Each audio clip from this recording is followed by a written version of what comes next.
Oke, selamat pagi teman-teman semua. Kita lanjut lagi video sharing yang tentang properti ya. Hari ini kembali bersama dengan Ibu Vera dan saya Franz. Kita kemarin sudah membahas tentang pengalaman kita sebagai agent properti ya, marketing properti. Bagaimana perjalanannya mula-mula ya. Nah mungkin kita lanjutin dari topik kita yang kemarin ya, Bu Vera ya. Kan menjadi marketing properti itu kemarin kita ceritanya butuh persyaratan gitu ya. Adalah minimalnya harus bisa ngobrol sama orang lain karena terkadang orang ini kan ada banyak karakter ya. Iya. Ada yang introvert, ada yang ekstrovert. Nah seringkali ketika melihat peluang, wah ini bisa dapat penghasilannya besar nih. Nah, seringkali lupa bahwa ada persyaratan dia harus bisa mengupgrade dirinya. Nah, kalau menurut Bu Vera, apakah semua orang bisa menjadi agen properti atau memang butuh persyaratan khusus minimal apa gitu? Iya, sebenarnya semuanya bisa kalau mau belajar ya. Oke, benar. Cuman kan jadinya waktu prosesnya jadi lebih lama. Betul. Iya, lebih lama gitu. Kalau orang yang malu-malu kan pasti kan lebih lama tuh prosesnya tuh. Iya. Tapi kalau orang yang berani, yang ceriwis, yang berani tampil biasanya lebih cepat gitu. Oke. Sebenarnya persyaratan dasarnya itu ya harus mau belajar, konsisten, dan juga harus berani ya kadang-kadang kan kalau di dunia properti itu yang punya properti kan orang-orang yang punya duit ya. Betul. Apalagi kalau di daerah besar kayak Jabodetabek itu kan propertinya miliaran tuh. Iya. Ya kan, berarti kita ketemu sama orang-orang yang punya pengalaman lebih banyak dari kita dan rata-rata biasanya pengusaha. Oh ya, betul. Ya kan, jadi dia lebih berpengalaman daripada kita gitu. Jadi kita juga harus bisa menyesuaikan pada saat kita berbicara, pada saat kita menyampaikan informasi, pada saat kita menyambungkan antara kedua belah pihak ini kan butuh skill ya. Apa namanya Pak Fran? Skill negosiasi. Skill negosiasi ya. Iya, gitu. Nah, jadi minimal kita harus punya skill negosiasi dan juga harus mau belajar tentunya. Iya, oke. Nah, saya yakin ketika melihat potensi peluang penghasilan yang bisa didapatkan sebagai agen properti, kalau kemarin kan Bu Vera pernah cerita juga di pengalaman awalnya 4 bulan ya, hampir 4 bulan itu tidak closing. Belum closing. Iya. Nah akhirnya kan closing juga. Iya. Masih ingat nggak dengan penghasilan awalnya waktu itu berapa tuh dapetnya tuh waktu closing pertama tuh?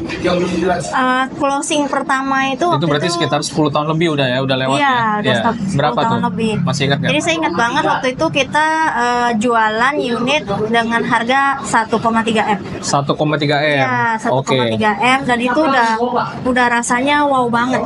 Iya. Karena proses 4 bulan itu benar-benar lebih kayak terombang-ambing dalam berproses kan biasanya kita mentalnya mungkin ya.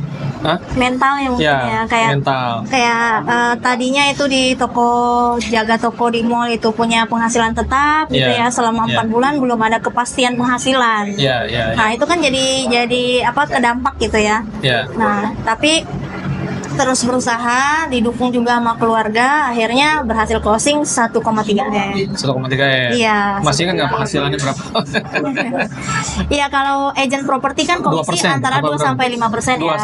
2-5%. Sekitar segitu boleh hitung sendiri lah. Oke, berarti kalau 2% aja 20 jutaan lah ya. Iya, betul. Potong pajak, potong kantor ya. Iya, betul.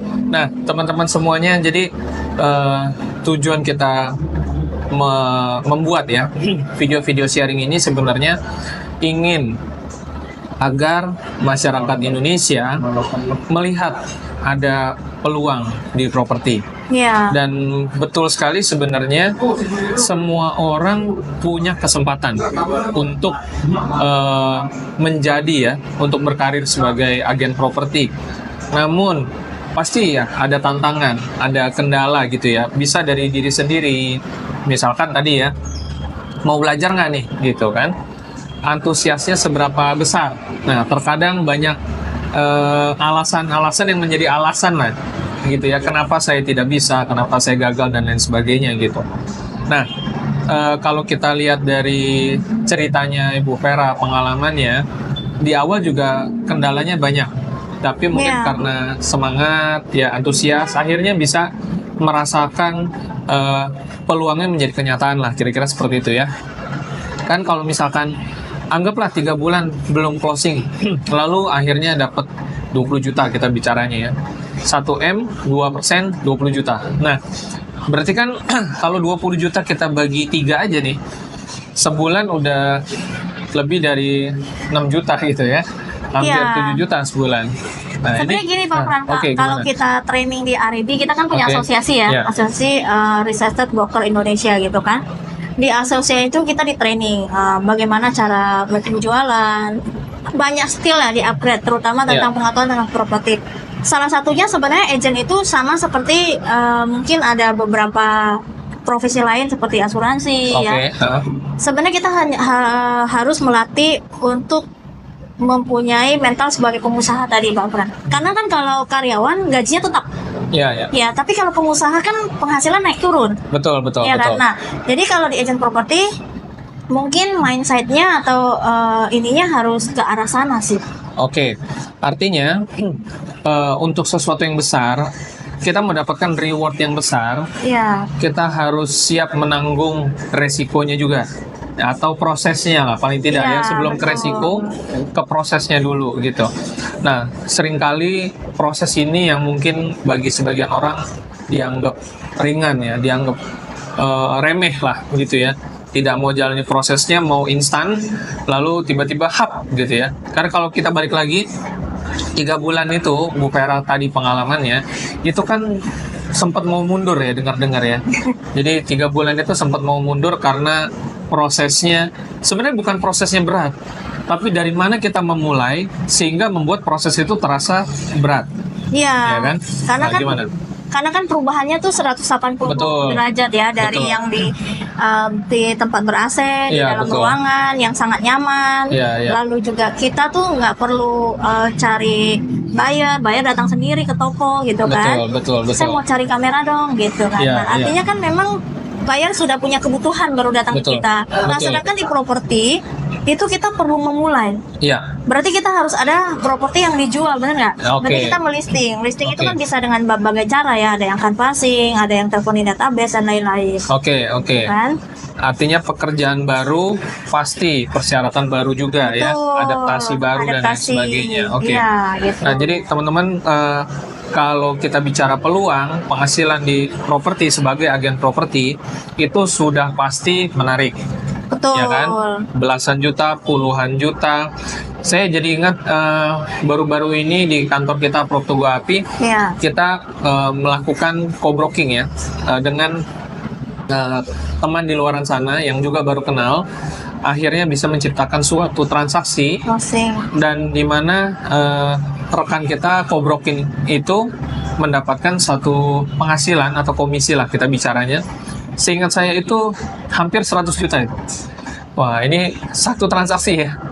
Jadi ternyata potensinya besar sekali dan itu pasti membuat saya yakin sebagian banyak orang menjadi tertarik gitu, menjadi antusias. Ya kan? Nah, pertanyaannya sekarang begini,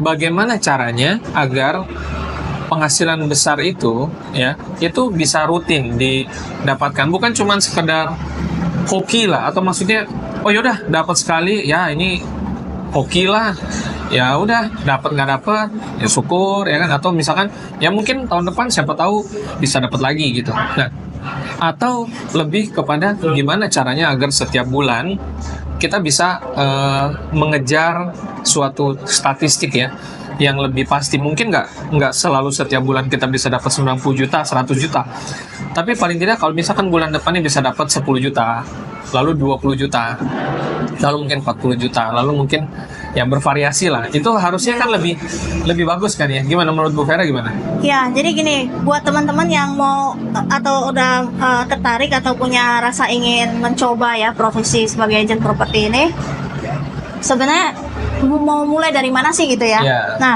sebenarnya kita harus punya properti yang dijual. Properti yang dijual. Iya kan, benar nggak? Iya, Gitu ya. iya. Kalau di Pertugo Api kan udah disediakan ya. Oh iya betul. Jadi listingannya itu sebenarnya udah nggak perlu dicari lagi. Iya, itu meringankan sekali ya. Iya, jadi saya ingat banget waktu saya pertama kali mulai jadi agent properti, saya masuk di secondary. Oke. Di properti kan ada 3 jenis ya. Ada primary yang dibangun sama developer lalu dijual, biasanya masih berupa gambar gitu ya. Lalu ada secondary, rumah yang sudah jadi, yang ya kebanyakan memang yang sudah ditinggali, lokasinya sudah hidup ya, lokasinya sudah berkembang, sudah ada fasilitas-fasilitas seperti mungkin rumah sakit, minimarket dan lain-lain gitu. Jadi memang secondary ini lebih cocok buat yang tinggal langsung ya, atau buat investasi. Nah, kan sekarang Pertugo udah mulai fokus ke lelang ya. Ke lelang. Dan kantor menyediakan properti listingannya ya. Nah, ini menarik. Nah, jadi balik lagi ke cerita saya dulu.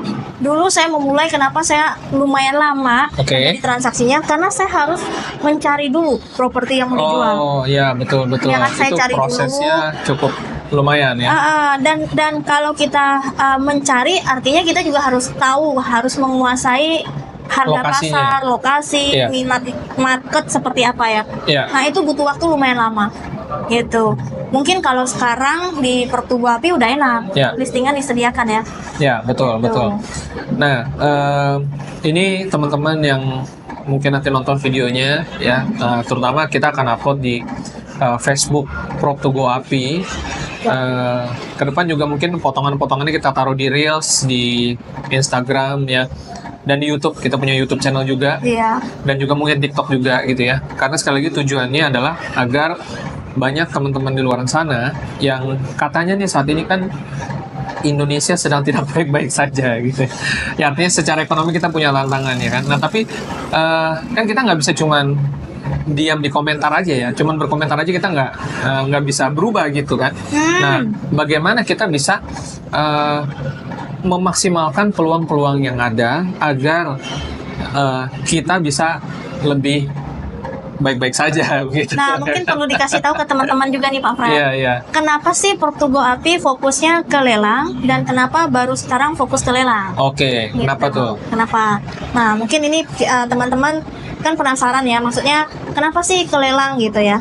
Karena secara umum konsumen itu akan mencari yang paling murah Pak Fran. Yang paling murah ya, betul. Jadi pengalaman 10 tahun terakhir di properti itu dengan ukuran yang sama, spek yang sama, di lokasi yang sama, itu biasanya yang terjual duluan itu udah paling murah. Itu udah umum lah gitu ya. Cari yang BU, cari yang BU banget gitu ya. Nah, itu sudah secara umum seperti itu konsumen. Nah, makanya kita melihat bahwa potensi di lelang itu propertinya bisa dijual jauh lebih murah.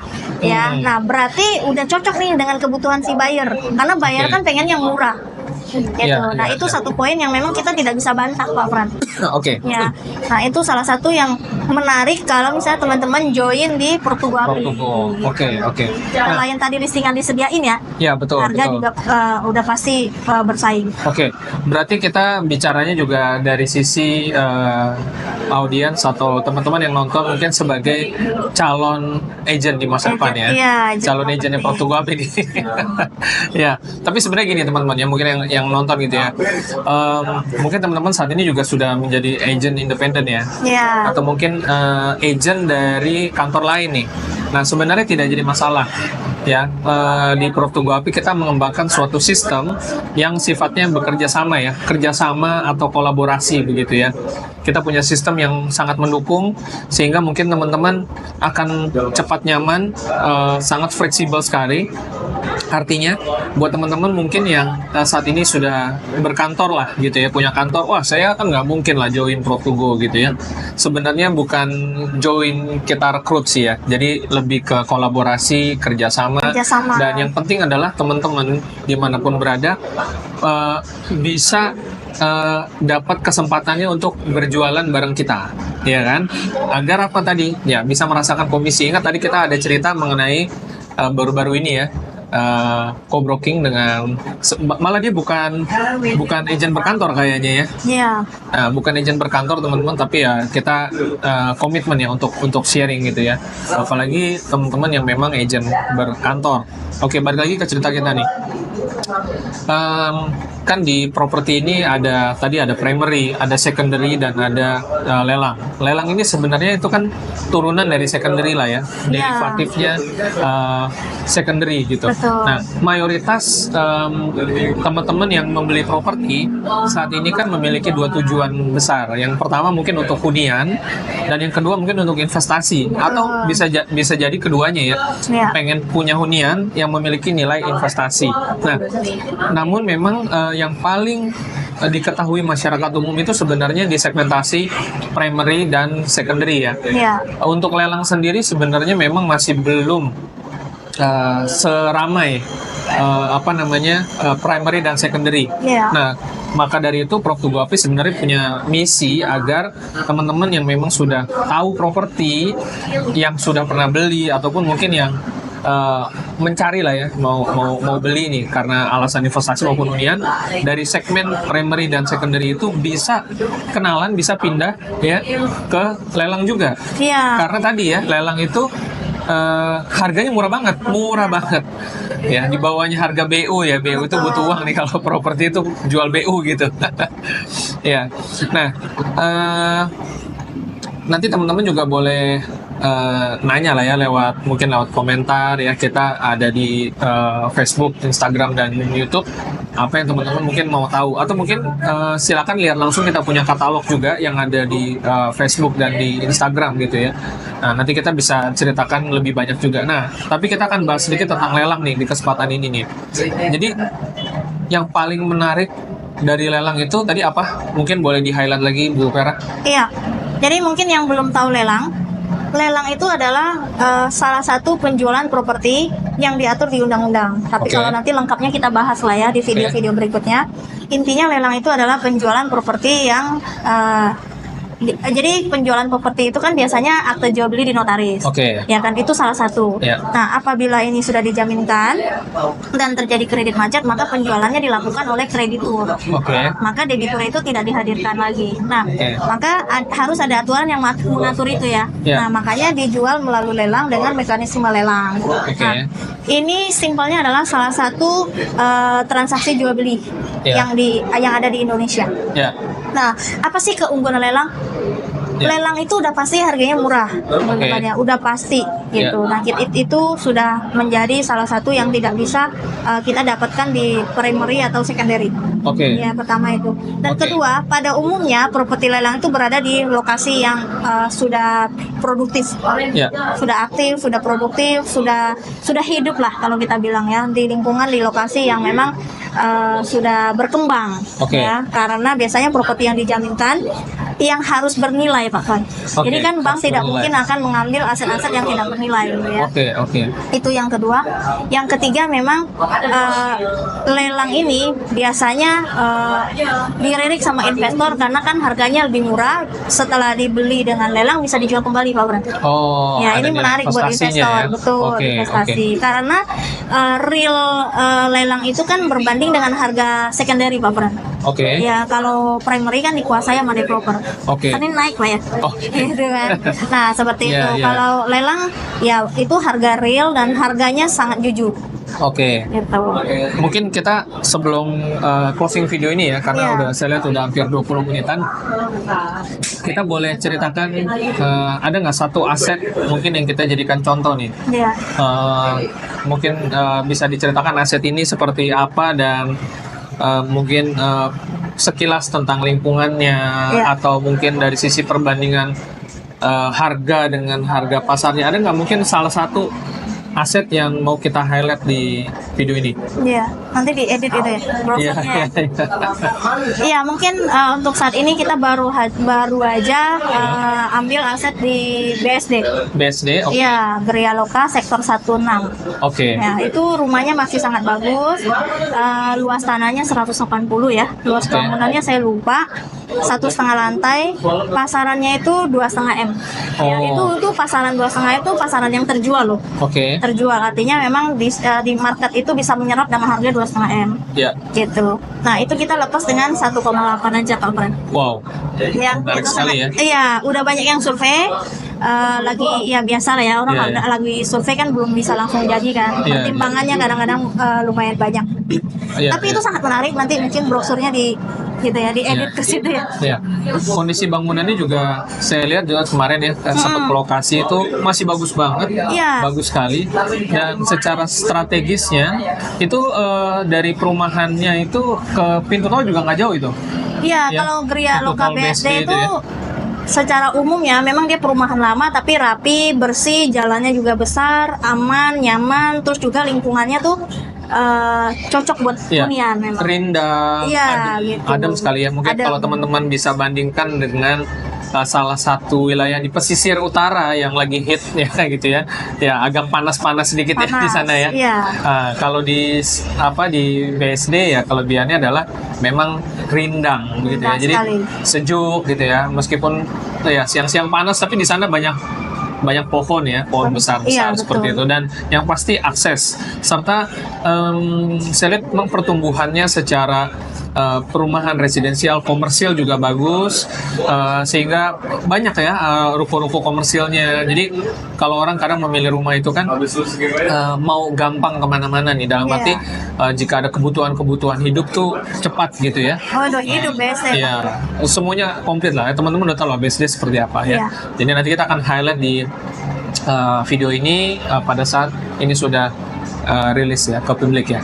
Oke, mungkin itu dulu ya video Iya. kita kali ini. Nanti kita akan lanjut lagi di video-video lainnya untuk pembahasan yang lebih banyak lagi tentang lelang, karena lelang ini sangat menarik dan kami dari Proptogo Api memang sudah komitmen juga ingin mempublikasikan ya tentang lelang ke masyarakat agar masyarakat bisa semuanya yang memang tentunya punya kesempatan, punya anggaran untuk membeli rumah, sebenarnya bukan cuma rumah ya.